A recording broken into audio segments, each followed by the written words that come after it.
Kumekuwa na maneno mengi ya Waislamu wanaosema kuwa nguruwe ni haramu,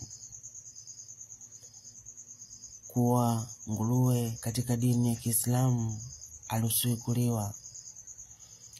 Lakini leo nataka tuone kuwa katika dini ya Kiislamu hakuna haramu wala hakuna halali, na ukisema kuwa nguruwe ni haramu ni kumzulia uongo Allah. Karibu.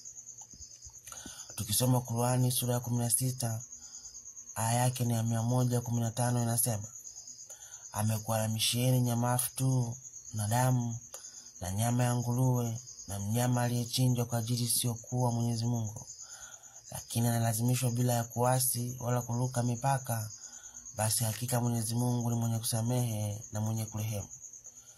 Kwa hiyo kumbe, kama utakula nguruwe kwa kulazimishwa, kwako sio dhambi.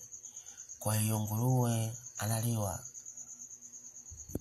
Ukisoma Qur'ani sura ya 116 inasema, wala msiseme uongo kwa kulopokwa na ndimi zenu, hichi halali na hichi haramu, mkimzuilia uongo Mwenyezi Mungu, hakika wanaomzuilia uongo Mwenyezi Mungu hawatafanikiwa.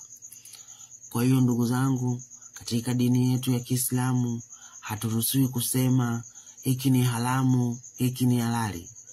Kwa mfano, watu wanaosema kuwa nguruwe ni haramu wanamzuilia uongo Allah, na Allah anasema kuwa wanaomzuilia uongo Mwenyezi Mungu hawatafanikiwa.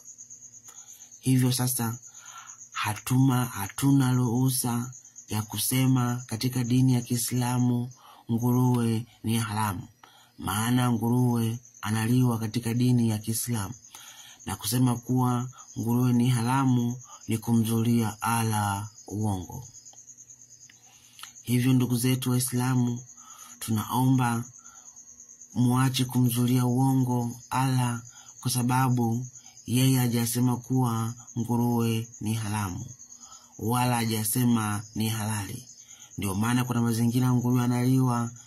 Ukiwa hauna njaa ukila nguruwe ni dhambi, lakini ukiwa na njaa ukala nguruwe sio dhambi.